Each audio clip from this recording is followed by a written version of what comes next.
موضوع الدرس فی عظمت لیلۃ القدر، سورۃ القدر، تفسیر ابن کثیر۔ الحمد للہ رب العالمین،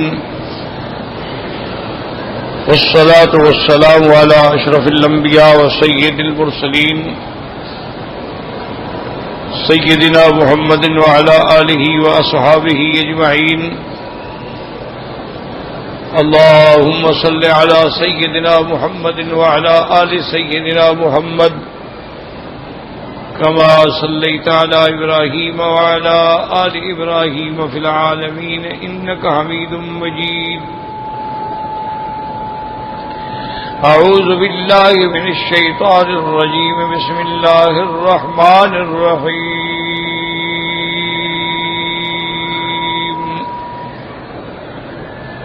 إنا أنزلناه في ليلة القدر وما أدراك ما ليلة القدر ليلة القدر خير من 1000 شهر تنزل الملائكة والروح فيها بإذن ربهم من كل أمر سلام هي حتى مطلع الفجر۔ اللہ تبارک و تعالی نے اس سورت مبارکہ میں ارشاد فرمایا ہے کہ انا انزلناہ۔ تو یاد رکھیں کہ یہ صیغہ جو ہے یہ جمع کا صیغہ ہے، اور کئی مقامات پہ اللہ نے قرآن میں ارشاد فرمایا ہے اسی صیغے کے ساتھ، انا اعطیناک الکوثر، وہاں بھی انا ہے، انا نحن نزلنا الذکر وانا لہ لحافظون۔ تو کسی جگہ اللہ تبارک و تعالی نے قرآن پاک میں فرمایا انی انا اللہ، تو کسی جگہ ضمیر جو ہے وہ مفرد ہے، اس میں تو کوئی اشتباہ نہیں کہ اللہ ایک ہے، اللہ واحد ہے، اللہ احد ہے۔ لیکن جہاں جمع کا صیغہ ہے تو اس سے بعض باطل فرقے جو ہیں وہ استدلال کرتے ہیں کہ جمع میں تو کم از کم اقل العدد جو ہے وہ 3 ہوتے ہیں، تو لہذا تثلیث کا مسئلہ ثابت ہوتا ہے۔ لیکن یہ اس لیے غلط ہے کہ قرآن پاک کو سمجھنے کے لیے آیات محکمات اور آیات متشابہات سب پہ نظر ہونی چاہیے، یہ نہیں کہ صرف ایک آیت کو لے لو۔ تو اس لیے علماء نے فرمایا کہ جہاں جمع کا صیغہ ہے وہاں جمع تعظیمی ہوتی ہے، یعنی اللہ کی عظمت شان کا تقاضا ہے۔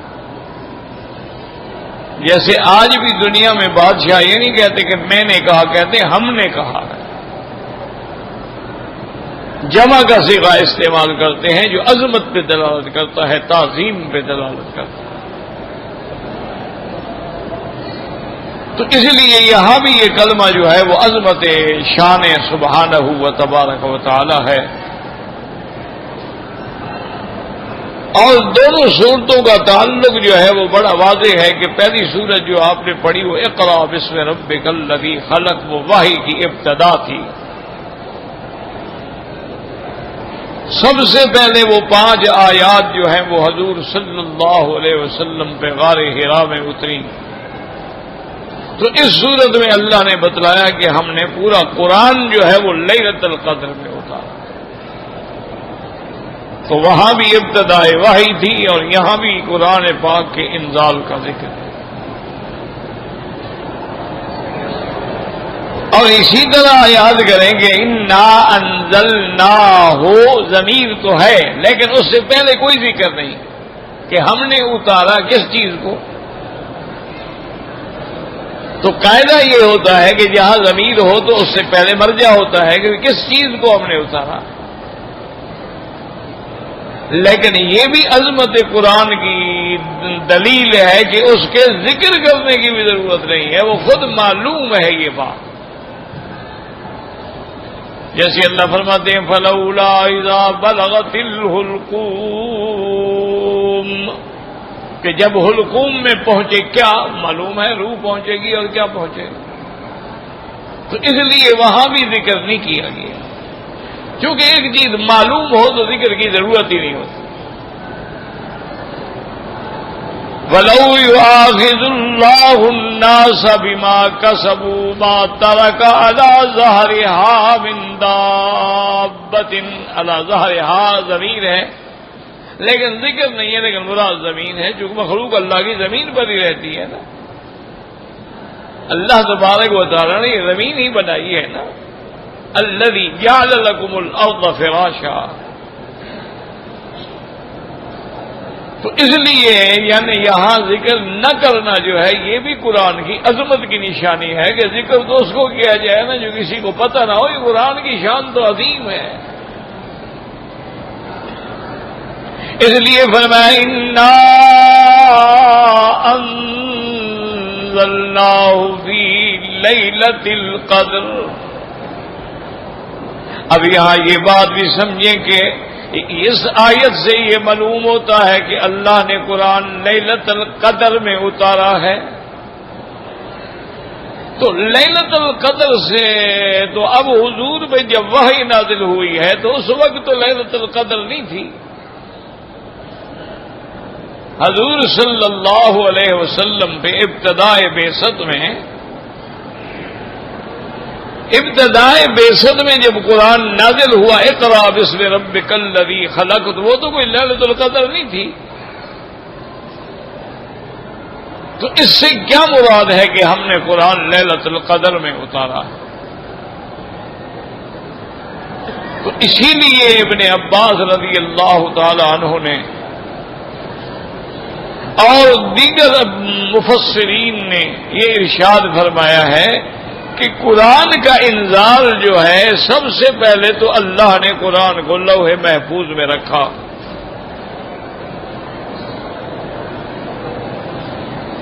بل هو قرآن مجید فی لوح محفوظ،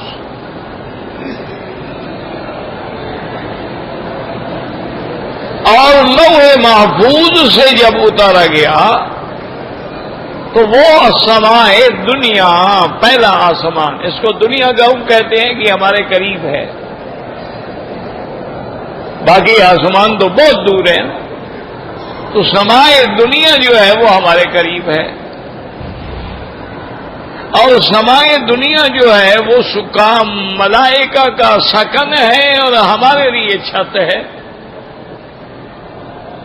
وَجَعَلْنَا السَّمَاءَ سَقْفًا مَحْفُوظًا، تو چھت چونکہ بلند ہوتی ہے تو کسی چیز کا چھت پر اتارنا جو ہے اس کی اور عظمت کی دلیل ہے۔ اسی لیے آپ دیکھتے ہیں نا کہ جو چیز اہم ہوتی ہے اس کو اونچی جگہ پہ جلسے ہوں تو سٹیج بنائے جاتے ہیں کہ وہ اونچی جگہ پہ کھڑے ہوں تاکہ ساری دنیا کی نظر پڑ سکے۔ تو اس لیے اللہ تبارک و تعالی نے قرآن پاک کو لوح محفوظ سے اتارا، لیکن آسمان دنیا پر، اور آسمان دنیا پر بھی ایک مقام ہے جس کا نام ہے بیت العزت، وہاں پورا قرآن اتارا گیا، اور پھر بیت العزت سے یعنی آسمان دنیا سے پھر تقریباً 23 سال کی مدت میں نجمن نجمن سورتن سورتن آیتن آیتن جبریل علیہ السلام جو ہے وہ قرآن لاتے رہے، اور اسی طرح یہ بھی دیکھیں اللہ کی شان ہے کہ اللہ نے تورات تو ایک ہی دفعہ دے دی، پوری کتاب تورات جو ہے موسیٰ علیہ السلام کو اللہ نے ایک دفعہ عطا فرما دی، انجیل جو ہے وہ ایک ہی دفعہ عیسیٰ علیہ السلام کو پوری کی پوری مل گئی. زبور جو ہے وہ حضرت داؤد علیہ السلام کو پوری کی پوری مل گئی. لیکن یہ قرآن کی شان ہے کہ اللہ نے اس کو ایک دفعہ نہیں دیا بلکہ 23 سال کی مدت میں ہر حالات کے مطابق اللہ نے قرآن کو اتارا. ایک تو قرآن کا یاد کرنا آسان ہوتا جائے، اگر سارا قرآن ہو تو یاد کرنا مشکل تھا. ایک سورت آئی، 2 سورتیں آئیں، 3 سورتیں آئیں، چند آیات آئیں، یاد کرنا بھی آسان، عمل کرنا بھی آسان.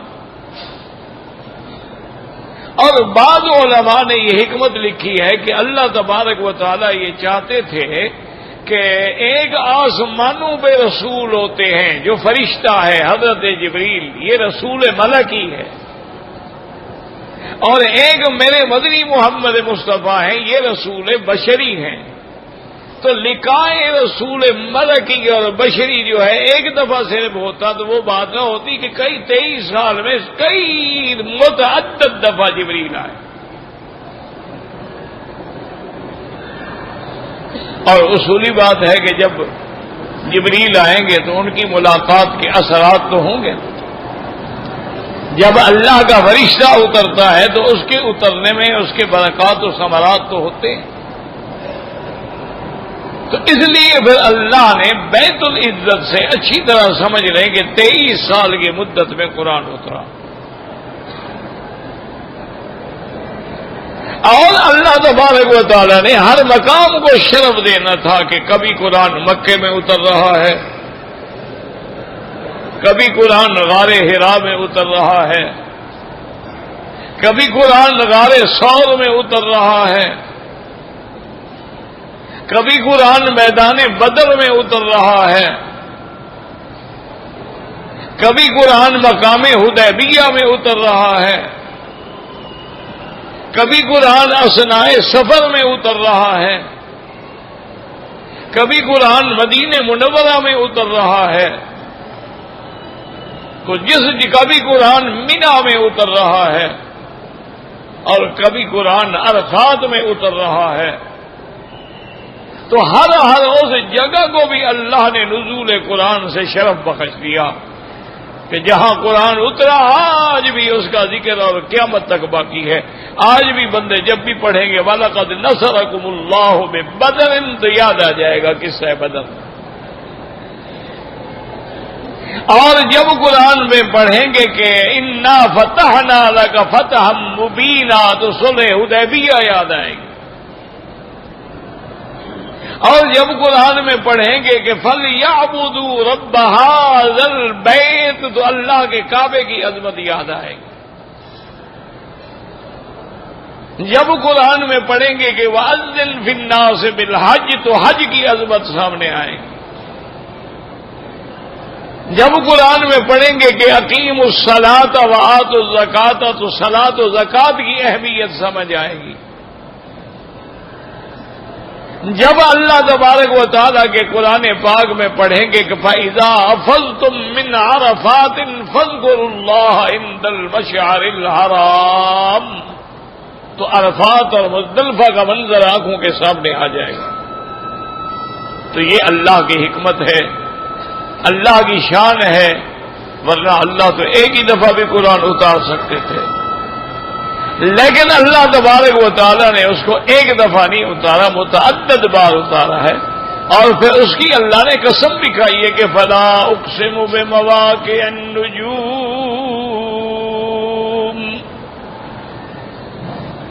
وَإِنَّهُ لَقَسَمٌ لَّوْ تَعْلَمُونَ عَظِيمٌ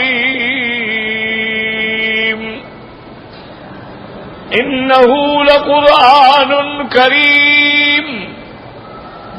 تو اس لیے اللہ تبارک و تعالیٰ نے قرآن پاک کو لوح محفوظ میں سے پورا اتارا، پھر آسمان دنیا سے تھوڑا تھوڑا تھوڑا کر کے اتارا، حتیٰ کہ میرے مدنی پاک رحمت دو جہاں صلی اللہ علیہ وسلم فرماتے تھے صحابہ کو کہ یہ آیت جو ہے فلاں صورت میں رکھنی ہے، یہ آیت جو ہے فلاں آیت کے بعد رکھنی ہے.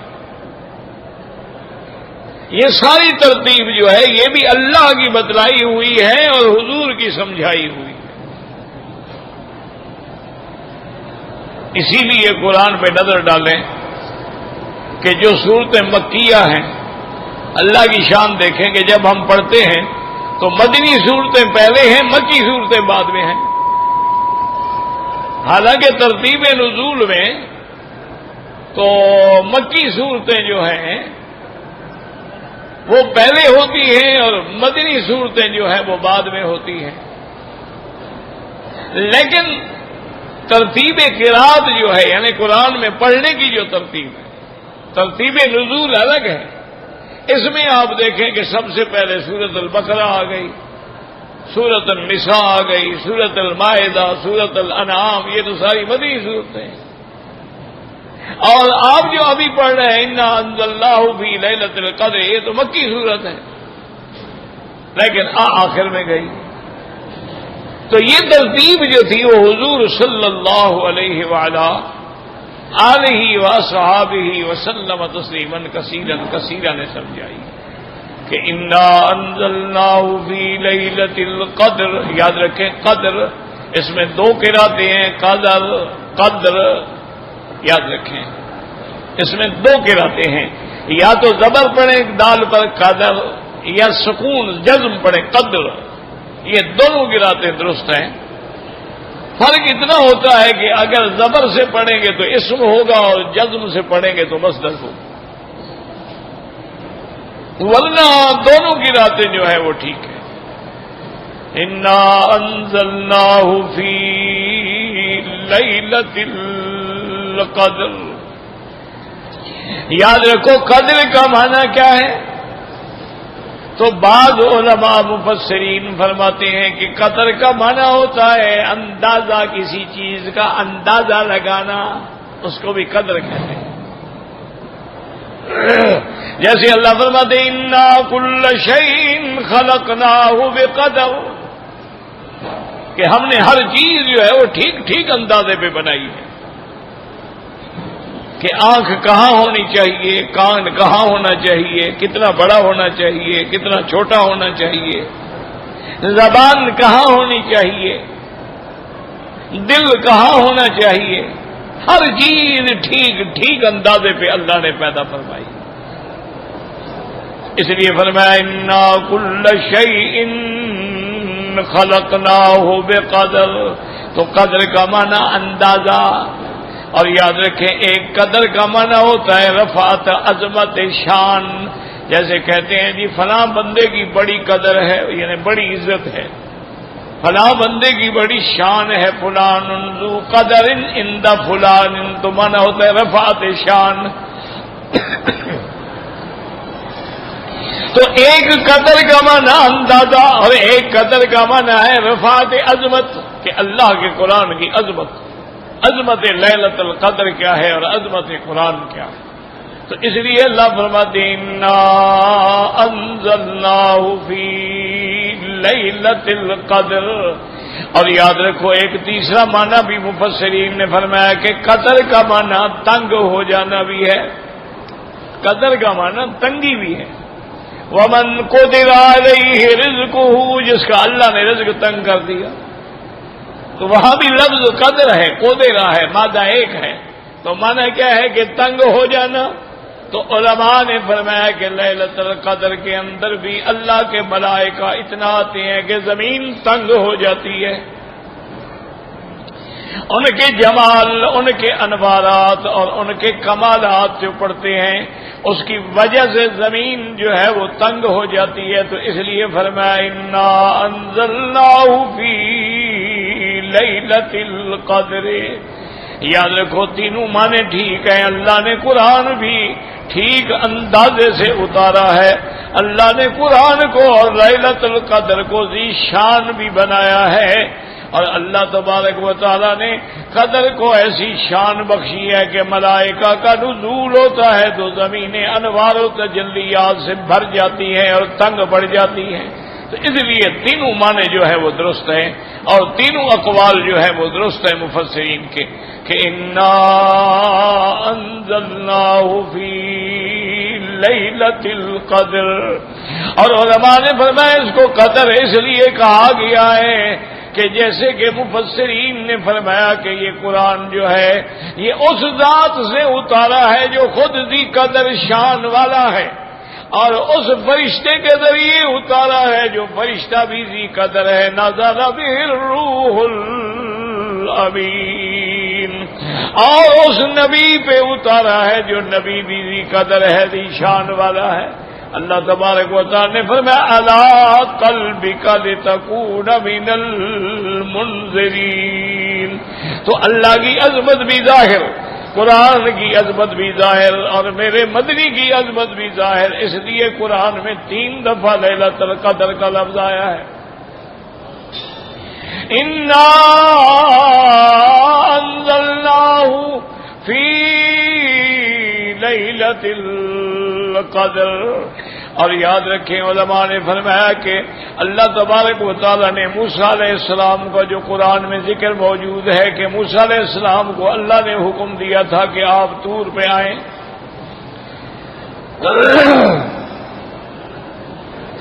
اب موسیٰ علیہ السلام طور پہ آئے، 30 دن آپ نے روزے بھی رکھے اور طور پہ قیام فرمایا۔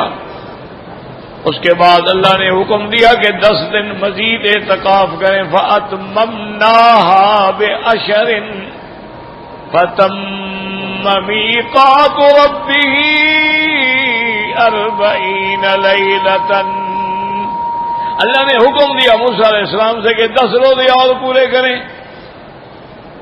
اب موسیٰ علیہ السلام نے جب 10 روزے رکھے تو کل 40 روزے ہو گئے، تو اللہ نے علماء نے فرمایا کہ دیکھو جیسے موسیٰ علیہ السلام کو اللہ نے طور پہ 30 دن کے لیے بٹھایا، اللہ نے حضور کی امت کو رمضان کے 30 روزے نصیب فرما دیے، اور اللہ نے جو ان کو 10 زیادہ کیے تو امت محمد مصطفیٰ کو 10 روزوں کا اعتکاف عطا فرما دیا کہ آپ آخری 10 دن میں اعتکاف بیٹھیں،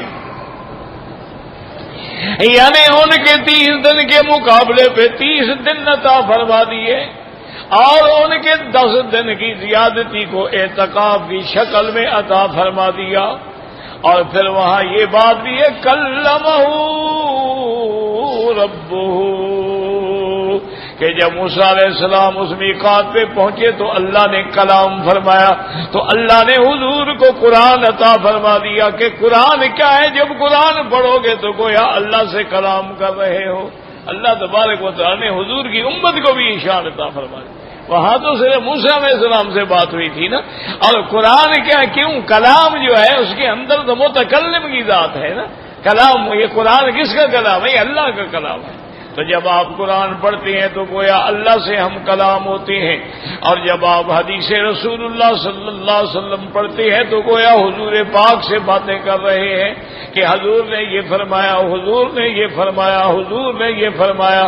اس لیے علماء فرماتے ہیں کہ حدیث جو ہے وہ کلام رسول ہے اور قرآن جو ہے یہ کلام اللہ ہے، تو اس لیے جب آدمی قرآن پڑھے تو انتہائی ادب کے ساتھ، انتہائی تواضع کے ساتھ، اور قرآن پاک کو ناپاک حالت میں نہ چھوئے، بدن بھی پاک ہو، لباس بھی پاک ہو، وہ جگہ بھی پاک ہو اور دل بھی پاک ہو، عقیدے غلط عقائد سے، عقائد باطلہ سے پاک ہو کے قرآن کو پڑھے۔ تو اس لیے اللہ پاک نے، علماء نے فرمایا کہ جیسے موسیٰ علیہ السلام کو وہ عظمت ملی تھی، اللہ نے حضور کی امت کو بھی یہ شان عطا فرما دیا، یہ اللہ کی نعمتیں ہیں۔ اچھا، اور اسی طرح یاد رکھیں کہ موسیٰ علیہ السلام سے جب کلام ہوا تو انہوں نے عرض کیا کہ رب ارنی انظر الیک، یا اللہ مجھے اپنا دیدار بھی نصیب فرمائے، رب ارنی انظر الیک قال لن ترانی، اللہ نے فرمایا ہرگز نہیں، آپ نہیں دیکھ سکتے، ولكن انظر الى الجبل فإن استقر مكانه فسوف تراني، فلما تجلى ربه للجبل جعله دكا فخر موسى صعقا. اللہ نے فرمایا موسیٰ علیہ السلام تم مجھے نہیں دیکھ سکتے، دنیا میں کوئی آنکھ جو ہے وہ مجھے نہیں دیکھ سکتی، کیونکہ دنیا جو ہے وہ فانی ہے، انسان بھی فانی ہے، اس کی قوت بصارت بھی فانی ہے، وہ اللہ کو دیکھ ہی نہیں سکتے. اللہ نے فرمایا تمہاری تسلی کے لیے یہ بھی شان پیغمبر ہے، ورنہ جب اللہ نے کہہ دیا کہ نہیں دیکھ سکتے تو بات ختم ہو گئی. بات کو سمجھا کریں نا بھائی، اللہ نے کہہ دیا ابھی آپ نہیں دیکھ سکتے، بس ختم چھٹی. لیکن فرمایا نہیں، اچھا ایسا کرتے ہیں کہ ہم اپنی تجلی ڈالتے ہیں پہاڑ پر، فَإِنِ اسْتَقَرَّ مَكَانَهُ، اگر وہ پہاڑ ثابت رہتا ہے تو پھر اندازہ کر لو کہ تم بھی برداشت کر سکو گے کہ نہیں کر سکو گے. یعنی اللہ پیغمبر کو سادہ انکار نہیں، پھر انکار کے بعد ان کا اطمینان بھی کروا رہے ہیں. یہ شان نبوت ہے، یہ شان پیغمبر. ورنہ ایک دفعہ اللہ نے فرما دیا جی آپ نہیں دیکھ سکتے. اور یہاں یہ مسئلہ بھی سمجھ لیں کہ دنیا میں کوئی آنکھ اللہ کو نہیں دیکھ سکتی، لیکن قیامت میں انشاءاللہ ہر مومن کلمے پڑھنے والا، عقیدہ توحید والا، جس کی موت ایمان پہ ہوئی ہے، وہ قیامت میں اللہ کو دیکھیں گے. چونکہ میرے مدنی پاک کی حدیث ہے، فرمایا انکم سترون ربکم ولا تضامون فی رؤیتہ، کہ قیامت والے دن تم اپنے رب کو دیکھو گے اور اس کی رؤیت میں کوئی شک بھی نہیں ہوگا، کوئی شبہ بھی نہیں ہوگا، کوئی شبہ نہیں ہوگا. اور وہ واقعہ بھی ایسے آیا کہ 14ویں کی چاند کھلا ہوا تھا. حضور فرمایا کہ هل تضامون فی رؤیتہ، اس میں کوئی شبہ ہے؟ انہوں نے کہا حضور 14ویں کے چاند میں کیا شبہ ہے؟ پہلی رات کے چاند میں تو نظر دھوکہ کھا سکتی ہے، لیکن 14ویں کے چاند میں کیسے دھوکہ کھا؟ فرمایا اسی طرح تم اپنے رب کو بھی قیامت کے اندر دیکھو گے، اللہ تمہیں دیدار نصیب فرمائیں گے. وجوہ یومئذ ناظرۃ الی ربہا ناظرہ، وہ بھی آنکھیں ہوں گی جو اللہ کے دیدار سے مشرف ہوں گی، اور اللہ تبارک و تعالیٰ ان کو اپنی رؤیت بھی نصیب فرمائیں گے. لیکن دنیا میں نہیں ہو سکتی. تو اللہ تبارک و تعالیٰ نے پہاڑ پہ تجلی ڈالی.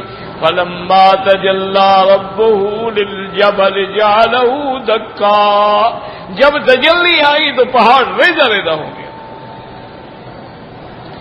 تو اسی سے علماء نے ایک لطیف نکتہ بیان کیا. انہوں نے فرمایا کہ جب موسیٰ علیہ السلام نے مانگا تو وہاں تجلی عظمت و جلال اور ہیبت کی ڈالی گئی، اور حضور پاک کے لیے اللہ تبارک و تعالیٰ نے ایسی تجلی بھیجی جس میں سلام ہی حتی مطلع الفجر، جس میں سلامتی ہی سلامتی. یہ بھی تو اللہ کی تجلیات ہیں نا. رمضان کا مہینہ، لیلۃ القدر کا مہینہ جو ہے اللہ کی تجلیات کا مہینہ ہے. تو اللہ تبارک و تعالیٰ، لیکن یہاں رحمت کی تجلی ہے، جو کہ حضور بھی رحمت للعالمین ہے، اور اللہ کا قرآن بھی ہدی و رحمہ، ہدی و شفا بھی ہے، رحمت بھی ہے. تو اس لیے اللہ تبارک و تعالیٰ نے فرمایا میرا مدنی انا انزلناہ فی لیلۃ القدر.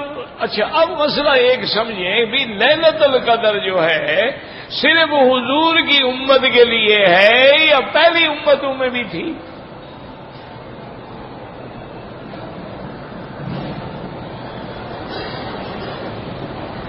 تو اس کا صحیح جواب یہ ہے جو حدیث کی روشنی سے سمجھ آتا ہے کہ یہ نعمت جو ہے خاص ہے امت محمد مصطفیٰ کے لیے. کیونکہ حدیث مبارک میں آتا ہے نا کہ اللہ کے نبی نے خود عرض کیا کہ یا اللہ، پہلی امتیں جو گزری ہیں ان کی عمر تو بڑی لمبی ہوتی تھی، 500 سال، 1000 سال. جیسے نوح علیہ السلام ان کی عمر تھی 1050 سال. یہ جو قرآن میں ہے نا 950 سال، یہ مدت دعوت ہے، یعنی 950 سال تبلیغ فرمائی. یہ عمر نہیں ہے آپ کی، عمر آپ کی 1050 سال ہے، کیونکہ 40 سال کے بعد تو آپ کو نبوت ملی، اور سب کے غرق ہونے کے بعد بھی آپ 50 سال زندہ رہے. تو حضور پاک نے عرض کیا کہ یا اللہ، میری امت کی عمر تو بہت چھوٹی ہے، 60-70 کے درمیان ہی ہوتا ہے عام طور پہ آدمی، 65-70، کوئی قسمت والے جو ہیں وہ پھر 80، 90، 100 تک بھی چلے جاتے ہیں، 100 سے زیادہ بھی ہو سکتے ہیں، کوئی بڑی بات نہیں ہے۔ بعض صحابہ کی عمر 120 سال بھی ہے، اور حضرت سلمان فارسی رضی اللہ تعالیٰ کے بارے میں آتا ہے ان کی عمر تو 200 سال سے بھی زیادہ تھی۔ تو اللہ تبارک و تعالی نے فرمایا کہ میرا مدنی آپ غم نہ کریں، ہم آپ کی امت کو ایک رات دے دیتے ہیں، اس ایک رات کی عبادت 1000 مہینوں سے بہتر۔ تو اب جس بندے کو الحمدللہ یعنی 5 رمضان بھی مل جائے تو 5000 سال، 5000 مہینوں کے برابر ہو گئی، اور جن کو 50 رمضان مل جائیں اور 1000 مہینے کو دیکھیں آپ کتنے سال بنتے ہیں، تقریباً 83 سال بن جاتا ہے۔ اس لیے اس سے یہ واضح ہوتا ہے کہ یہ نعمت صرف حضور کی امت کو بھی اور کسی کو نہیں ملی۔ اگر سب کو ملتی تو پھر ہمارے لیے خیر من الف شہر کا کیا مطلب ہوتا؟ اور اسی طرح ایک دوسری حدیث مبارک میں بھی اشارہ موجود ہے۔ حضور صلی اللہ علیہ وسلم نے فرمایا کہ ایک قوم کو اللہ نے مثلا حکم دیا کہ تم صبح سے لے کر ظہر تک مزدوری کرو، اور مزدوری ہوگی 1 کی رات۔ انہوں نے صبح سے لے کر ظہر تک کام کیا تو ان کو 1 کی رات دے دیا گیا، اور پھر دوسری قوم کو حکم ملا کہ ظہر سے لے کر عصر تک ان کو بھی 1 کی رات ملا، پھر تیسری قوم کو حکم ملا کہ تم عصر سے لے کر مغرب تک کرو، تمہیں 2 کی رات ملے گی۔ تو انہوں نے عصر سے لے کر مغرب تک کیا تو ان کو بھی 2 کی رات ملے۔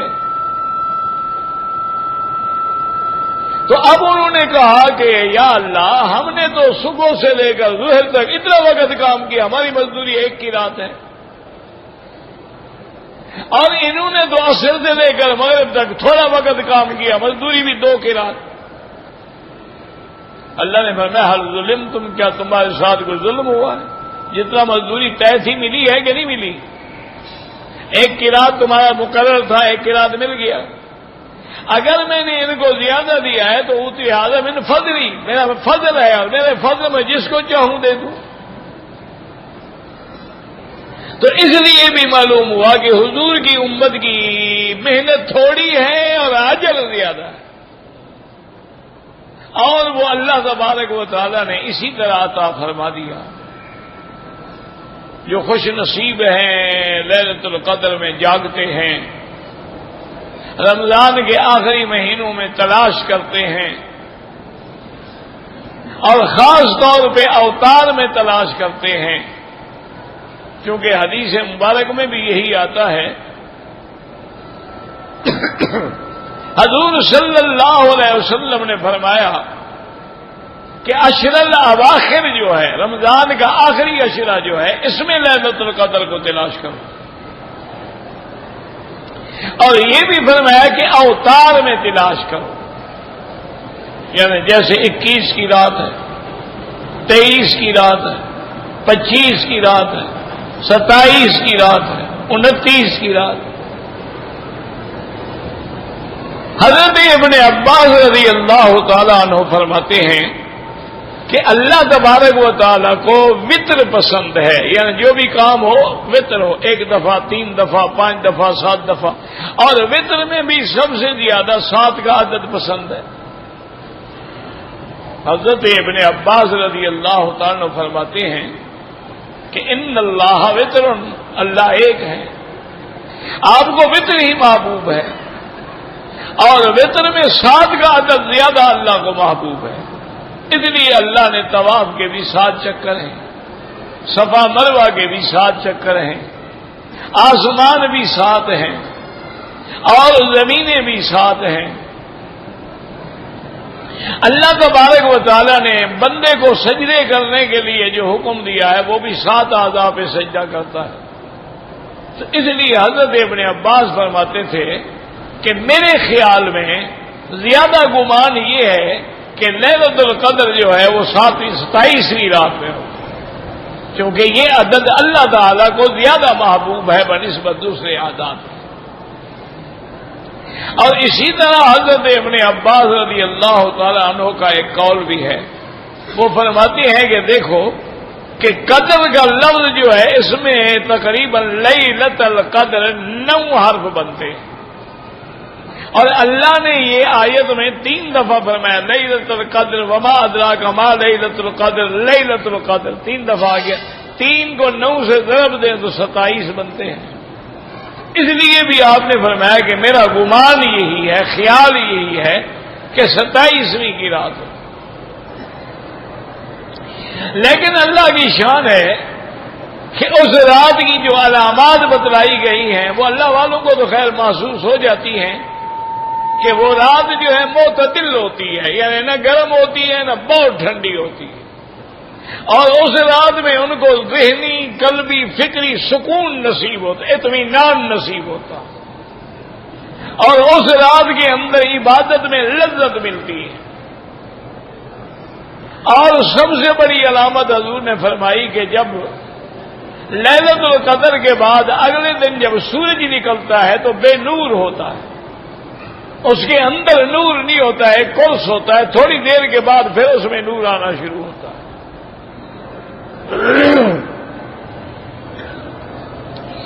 اور بعض علماء نے یہ بھی فرمایا ہے کہ اس رات کے اندر چونکہ شیاطین کے اثرات کم ہوتے ہیں اور اس رات کے اندر ملائکہ کا ہجوم ہوتا ہے،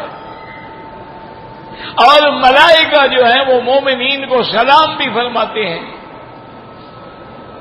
تو اس سلام کے بھی اثرات مرتب ہوتے ہیں۔ لیکن یہ بات یاد رکھیں کہ لیلۃ القدر کبھی بھی ہو سکتی ہے، حتیٰ کہ بعض علماء تو فرماتے ہیں کہ لیلۃ القدر جو ہے وہ سال کے پورے سال میں کسی رات بھی ہو سکتی ہے، لیکن راجح قول یہ ہے کہ لیلۃ القدر رمضان میں ہوتی ہے۔ شہر رمضان الذی انزل فیہ القرآن، اللہ نے قرآن کو جو ہے رمضان کے مہینے میں اتارا، اور یہاں فرمایا انا انزلناہ فی لیلۃ القدر، ہم نے اس کو لیلۃ القدر کے اندر اتارا ہے۔ تو معلوم ہوا کہ لیلۃ القدر بھی رمضان میں ہے، رمضان کے علاوہ نہیں ہو۔ اور ایک بات یہ بھی یاد رکھیں کہ مثلا ہمارے ہاں 27ویں کی رات ہے، پاکستان میں تو وہ 26 کی رات ہوگی، کیونکہ ایک دن کا فرق ہے۔ اچھا، کسی ملک سے آپ کا 2 دن کا بھی فرق ہے، وہاں 25 ہوگی۔ تو اگر 27ویں میں لیلۃ القدر ہے تو اس کا کیا مطلب ہوا؟ پھر ہماری تو 27ویں ہو گئی، لیکن اس ملک میں تو ابھی بھائی آپ جائیں، اس کو تھوڑا دور کر دیں، کچھ بھی نہیں، اس کا رخ ادھر کر دیں، چاہے تھوڑا دور کر دیں، کیونکہ مائکروفون کے قریب ہے تو خامخواہ آوازیں کرے گا، ان کو تو بیچاروں کو سمجھ نہیں ہے نا۔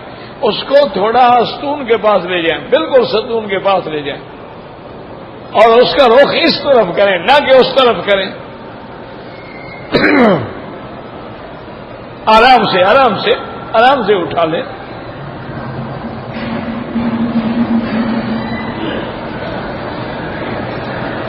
ایک اور آدمی بھی اس کے ساتھ پکڑ لے، وہ اکیلا آدمی بیچارہ کیسے پکڑے گا؟ ہاں، اور جتنا پیچھے لے جا سکتے ہیں لے جائیں۔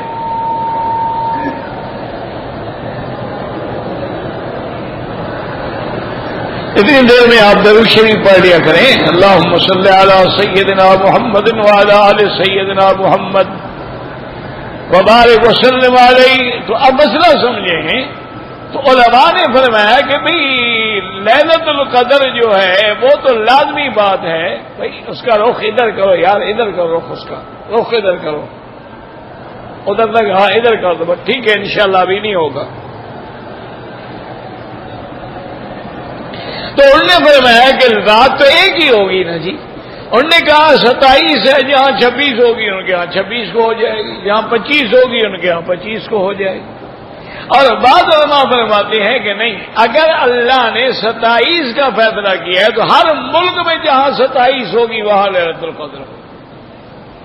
بات سمجھیں، مقصد یہ ہماری 27 ہے آج، ان کی ہے پرسوں، تو وہاں پرسوں ہو جائے گی۔ اللہ کے آگے کیا مشکل ہے کہ وہ لیلۃ القدر کی برکات و ثمرات اس میں نازل۔ اور بعد میں فرمایا کہ نہیں، وہ پوری دنیا میں رات تو ایک ہوگی، لیکن جہاں جہاں جو بھی رات ہوگی وہی لیلۃ القدر ہوگی۔ میں کہا رات تو ایک ہے، چاہے کسی جگہ 27 ہو، چاہے 25 ہو، چاہے 26 ہو، تو وہاں وہی رات جو ہے لیلۃ القدر شمار ہوگی۔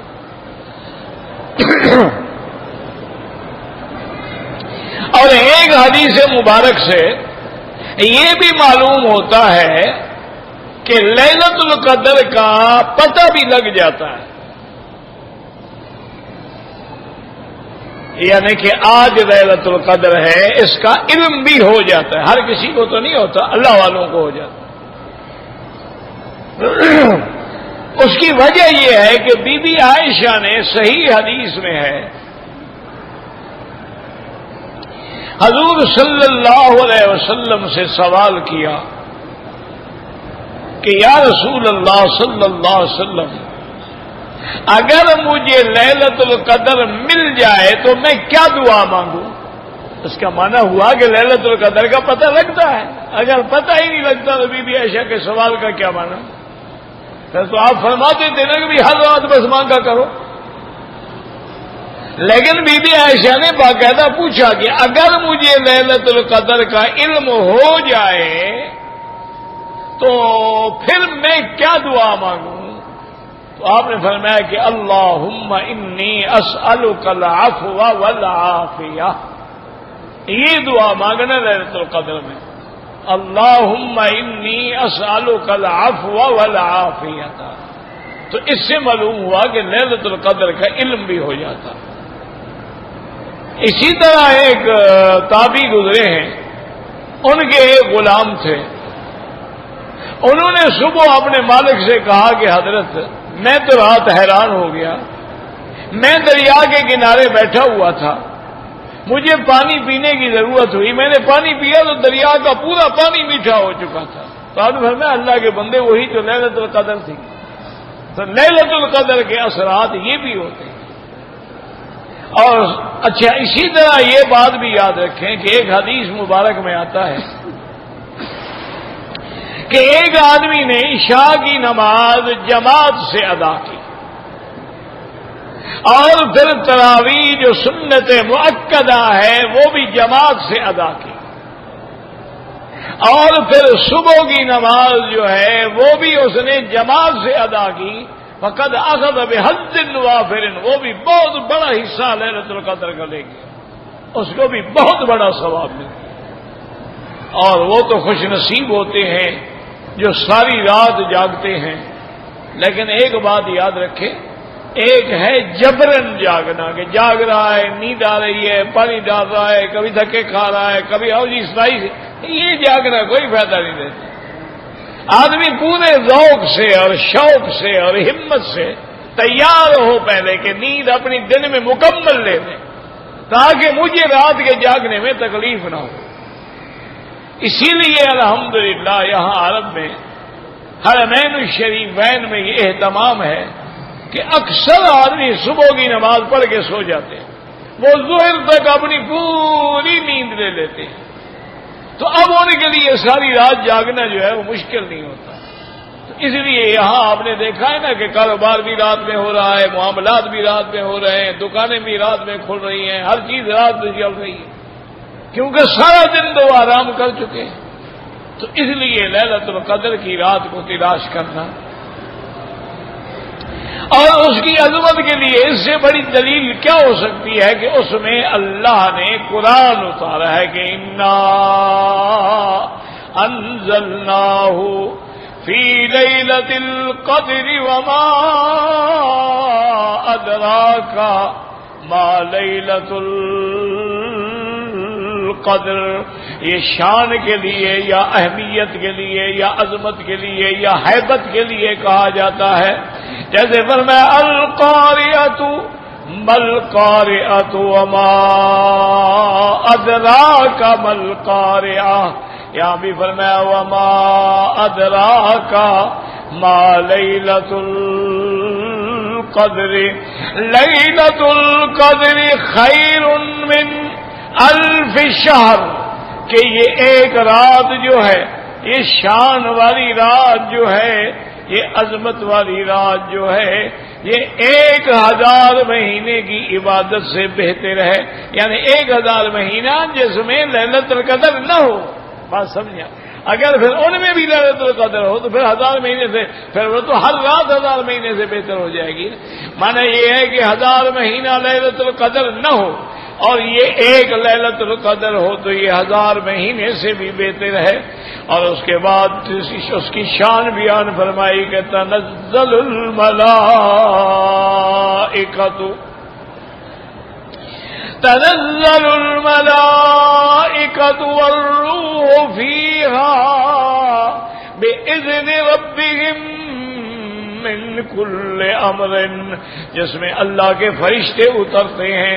اور یاد رکھو روح سے مراد جبریل امین ہے کہ جس میں حضرت جبریل بھی تشریف لے آتے، یعنی جبریل بھی اترتے، صرف فرشتے نہیں.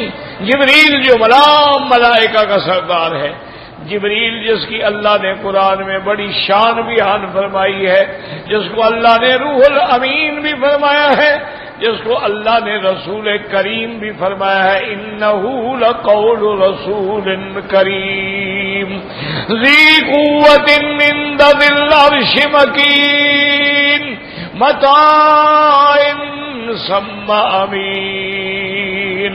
اور کہیں اللہ نے فرمایا علمہ شدید القوی ذو مرۃ فاستوى. لیکن یاد رکھو جبریل انسان کی شکل میں اترتا ہے. اگر جبریل اپنی شکل میں اترے تو کوئی دیکھنے کی طاقت بھی نہیں رکھتا ہے اور تاب بھی نہیں رکھتا ہے. حضور پاک نے جب جبریل کو دیکھا فخر مغشیا، حضور گر گئے بے ہوش. آپ نے فرمایا کہ میں نے جو نظر کی کہ 70 الافق، یہ سارا آسمان و زمین کا جو خلا ہے سارا بھر گیا. وَلَهُ 600 جناح، اس کا 600 پر ہے. تو اس لیے معلوم ہوا کہ جب لیلۃ القدر کی رات میں آتے ہیں تو انسان کی شکل میں ہوتے ہیں. اگر وہ اپنی شکل میں ہو تو کوئی دیکھنے کی طاقت بھی نہیں رکھتا ہے. یہ فرماتے ہیں تنزل الملائکۃ والروح فیہا. اور آگے فرمایا بِإِذْنِ رَبِّهِمْ، اللہ کے حکم سے، اللہ کے اذن سے اترتے ہیں. یہ اور عظمت دلیل ہے کہ اس رات میں اللہ حکم دیتے ہیں کہ اترو نیچے جاؤ امت محمد مصطفیٰ کے پاس. تنزل الملائکۃ والروح فیہا بإذن ربہم من کل امر. اور سلام ہی حتی مطلع الفجر، یعنی غروب شمس سے لے کر صبح صادق تک جو ہے یہ لیلۃ القدر ہے. یاد رکھو یعنی ساری رات جو ہے یہ لیلۃ القدر ہے. اچھا بعض علماء فرماتے ہیں کہ کیا دن بھی شامل ہوگا یا نہیں ہوگا؟ تو اس لیے علماء بعض فرماتے ہیں کہ دن بھی شامل ہو جائے گا چونکہ دن رات کے تابع ہو جاتا ہے.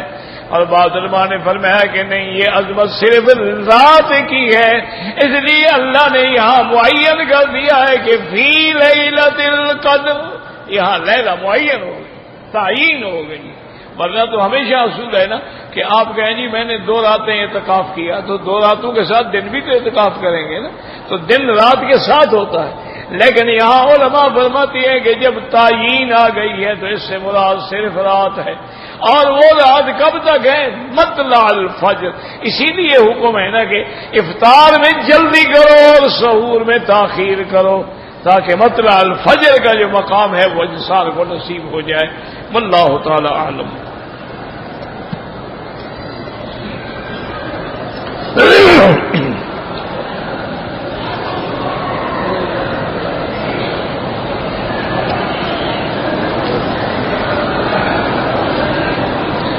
بھئی اسٹاک مارکیٹ جو ہے یا ایکسچینج جو ہے یہ دیکھنا پڑے گا کہ آپ جو پیسے لگا رہے ہیں وہ کس چیز میں ہیں، کیونکہ مارکیٹ میں شیئر ہوں گے، حصے ہوں گے نا. بھئی سیمنٹ فیکٹری ہے، کوئی ٹیکسٹائل مل ہے، اس میں پیسہ لگانا جائز ہے. لیکن اگر کوئی شراب کی فیکٹری ہے، اگر کوئی حرام کی چیز بیچتا ہے، اس میں پیسہ لگانا حرام ہے. تو یہ دیکھنا پڑے گا کہ آپ کس چیز کا شیئر لے رہے ہیں. وہ کاروبار اگر حلال ہے تو حلال ہے، حرام ہے تو حرام ہے.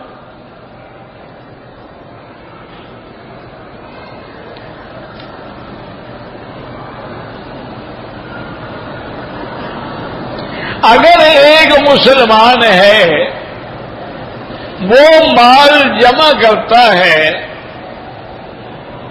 کہ بھئی برے وقت اللہ نہ کرے، برا وقت آ جائے تو کام آئے گا، اور زکوٰۃ بھی دیتا ہے تو بالکل جائز ہے، کوئی منع نہیں، کوئی منع نہیں. کیونکہ یہ تو حدیث مبارک میں ہے، حضور صلی اللہ علیہ وسلم نے فرمایا ان تترک عائلتک اغنیا، تم اپنے خاندان کو غنی چھوڑ جاؤ. ایسا نہ ہو کہ تیرے بچے بھیک مانگتے پھریں، تو پھر جائیداد بنائے گا تو غنی چھوڑے گا نا. تو جائیداد بنانا یا پیسہ بنانا منع نہیں ہے، لیکن ایک بات سمجھو کہ حرام کے ذریعے نہ بنائے، رشوت کے ذریعے نہ بنائے، سود کے ذریعے نہ بنائے، ظلم کے ذریعے نہ بنائے. اگر حلال کے ذریعے بنا رہا ہے اور اس کی زکوٰۃ بھی دے رہا ہے تو کوئی منع نہیں، کوئی منع نہیں، کوئی منع. اسلام منع نہیں کرتا ہے، اسلام میں رہبانیت نہیں ہے. قرآن میں جو منع ہے والذین یکنزون الذهب والفضة ولا ينفقونها فی سبیل اللہ، کہ جو سونے چاندی کے ڈھیر جمع کرتے ہیں اور پھر اللہ کے راستے میں نہیں دیتے، تو راستے میں نہ دینے والے کی مذمت ہے. اگر دیتا ہو پھر تو کوئی مذمت نہیں. کتنے صحابہ میں غنی گزرے ہیں، کتنے تابعین میں غنی گزرے ہیں، کتنے اولیاء اللہ میں غنی گزرے ہیں. تو مال جمع کرنا حرام نہیں ہے، جمع کر کے زکوٰۃ نہ دینا، صدقات نہ دینا، غریبوں کا حق ادا نہ کرنا وہ حرام.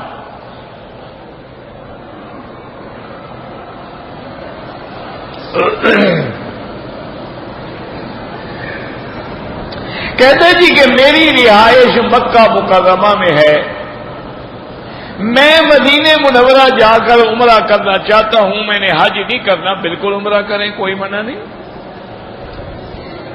مکے والوں کا مسئلہ سمجھو، ان کے لیے عمرہ کرنا منع ہے جنہوں نے حج کرنا ہو، کیونکہ داخل میقات جو لوگ ہوتے ہیں ان کا حج افراد ہوتا ہے، اور افراد کا معنی ہے کہ عمرہ نہ ہو، صرف حج ہو. تمتع اور قران باہر والوں کے لیے ہوتا ہے. ذالک لمن لم یکن اہلہ حاضر المسجد الحرام. لیکن ایک آدمی نے حج کرنا ہی نہیں ہے تو لاکھ عمرے کرے، کوئی منع نہیں. عمرہ تو منع نہیں ہے، عمرہ تو ایک عبادت مستقلہ ہے، جتنا مرضی ہے عمرہ کرے.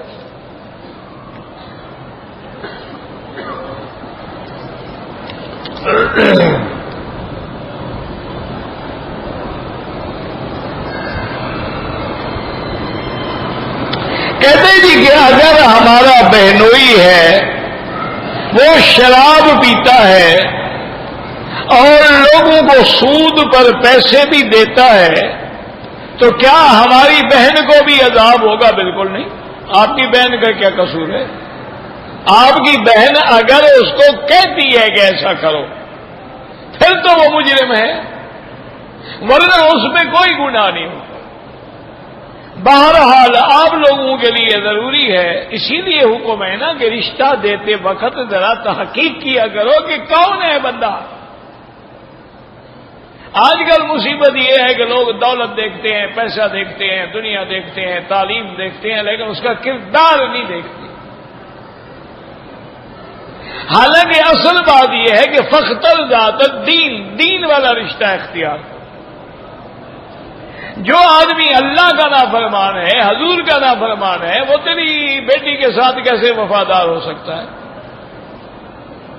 لیکن بہرحال تمہاری بہن پہ انشاءاللہ عذاب نہیں ہوگا، اور تم لوگ بھی کوشش کرو کہ اس کو ان برائیوں سے چھڑواؤ، بچانے کی کوشش کرو ہر ممکن۔ بعض علماء کہتے ہیں کہ تقویٰ تو یہ ہے کہ اس بیوی کو ایسے آدمی کے گھر میں بھی نہیں رہنا چاہیے، خلو لے لو۔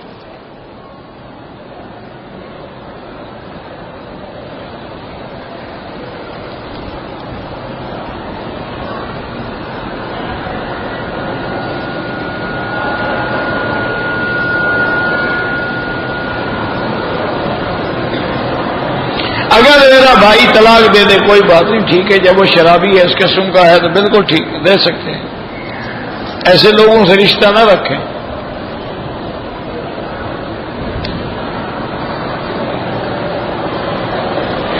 بھائی میں نے عرض کیا نا کہ آپ آئے ہیں ملازمت کے لیے، لیکن رمضان المبارک کے مہینے میں مکے آ گئے، اب آپ مکے والے ہیں، اب آپ نے حج کرنا ہے تو حج افراد کریں گے، عمرہ نہ کریں۔ ابھی تو یہی مسئلہ سمجھایا ہے۔ اگر ہم نے مدینہ جانا ہے تو پھر اس کے لیے یہی ہے کہ حج کے بعد جائیں تاکہ آپ کو عمرہ نہ کرنا پڑے، اور اگر آپ حج کے بعد کوئی مجبوری ہے تو پھر مدینہ منورہ سے سیدھا مکے نہ آئیں، جدہ چلے جائیں تاکہ آپ کو احرام نہ باندھنا پڑے۔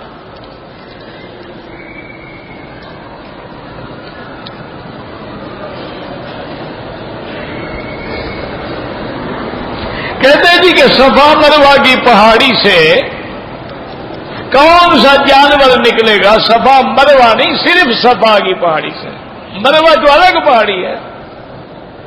حدیث میں لفظ ہے کہ ایک جانور نکلے گا، دابتن جانور، نام کیا ہوگا اس کا کوئی پتہ نہیں، لیکن یہ بھی حدیث میں آیا ہے کہ وہ جانور ایسے باتیں کرے گا جیسے بندہ باتیں کرتا۔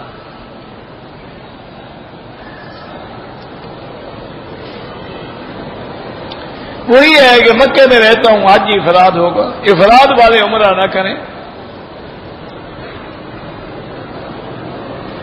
اگر میں مکے میں رہنے والا ہوں، مجھے ملازمت کے لیے، ڈیوٹی کے لیے کبھی کبھی میقات کے باہر جانا پڑتا ہے، پھر عمرہ ضروری نہیں ہے۔ اگر ہمت ہو تو بہت اچھی بات ہے کہ میقات کا عمرہ تمہیں نصیب ہو جائے گا، لیکن نہ کرو تو دم نہیں پڑے گی، چونکہ تم ڈیوٹی کے لیے جا رہے ہو، عمرے کی نیت سے نہیں جا رہے ہو۔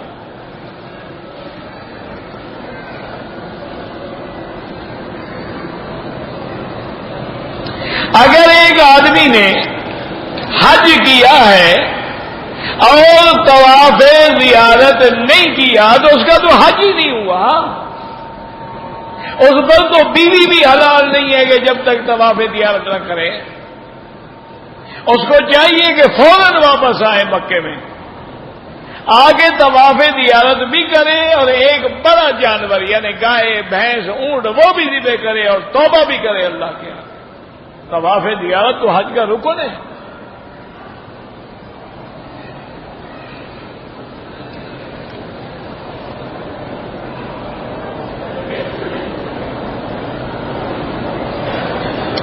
آپ کمپنی میں ملازم ہیں، 4 مہینے کے لیے آئے ہیں، تو کوئی پتہ نہیں کہ ہمیں کمپنی حج کرنے کی اجازت دے گی یا نہیں دے گی۔ اگر دے گی تو حج افراد ہوگا کیونکہ اب آپ مکے میں ہیں، اور اگر نہیں دے گی تو بات ہی ختم ہو گئی، پھر تو کوئی حج آپ کا ہے ہی نہیں۔ حج تمتع صرف وہی لوگ کرتے ہیں جو میقات کے باہر سے آئیں، مثلا مدینہ پاک سے آئیں، ریاض سے آئیں، طائف سے آئیں، پاکستان سے آئیں، ہندوستان سے آئیں۔ وہ لوگ تمتع کریں تو مرضی، قران کریں تو مرضی، افراد کریں تو مرضی، وہ تینوں قسمیں کر سکتے ہیں۔ لیکن جو لوگ مکے میں مستقل رہنے والے ہیں یا میقات کے اندر رہنے والے ہیں، جیسے جدے میں رہتے ہیں، بیرے میں رہتے ہیں، وادی فاطمہ میں رہتے ہیں، جموم میں رہتے ہیں، یہ سب میقات کے اندر ہیں، ان کے لیے حج افراد ہوتے۔ اللہ کی حکمت ہے نا، اللہ کہتے ہیں باہر والوں کو تمتع کا موقع ملے. یہ تو مکے میں رہنے والا کئی عمرے کر چکا ہوگا, یہ تو پہلے سے کئی طواف کر چکا ہوگا. تو اللہ کی حکمت ہوتی ہے. اور حج بہرحال حج ہوتا ہے, چاہے وہ حج افراد ہو, حج تمتع ہو یا حج قران ہو. اس میں کوئی شک نہیں ہے کہ حنفی حضرات کے نزدیک قران افضل ہے, حنابلہ اور شوافی رحمہم اللہ کے نزدیک تمتع افضل ہے, اور ایک قول میں امام شافعی کے نزدیک حج افضل ہے, افراد افضل ہے. وہ کہتے ہیں اللہ نے حج فرض کیا, عمرہ تو فرض نہیں کیا, وہ تو حج کے تابع ہے. ورنہ اصل چیز تو حج ہے کہ اللہ نے ہر صاحب استطاعت پر حج فرض کیا. واللہ اعلم. ہم لوگ 4 مہینے کی نوکری پہ آئے ہیں. رمضان شریف میں ہم نے عمرہ کیا ہے تو ٹھیک ہے, بالکل اچھا کیا. اب آپ مقیم ہیں, اب آپ مکے والوں کے حکم میں, کیونکہ جہاں آدمی نے 15 دن سے زیادہ قیام کرنا ہو وہ مقیم ہو جاتا ہے. اور آپ تو ماشاءاللہ 4 مہینے کے لیے آئے ہوئے ہیں. تو بہرحال جو لوگ رمضان المبارک کے مہینے میں مکے میں آ گئے, مکے میں ٹھہر گئے, اب وہ مقیم بھی ہیں اور مکے والوں کے حکم میں بھی ہیں. ان کے لیے حج افراد ہوگا. ان کو حج کے مہینے جو ہیں شوال ہے, ذی القعدہ ہے, ذی الحجہ ہے, اس میں عمرہ نہیں کرنا چاہیے. اور اگر عمرہ کریں گے تو بعض ائمہ کے نزدیک ان کا بھی تمتع ہو جائے گا. لیکن احناف یہ کہتے ہیں کہ تمتع اس کا ہوگا جو میقات کے باہر سے آ کے عمرہ کرے. اللہ اعلم.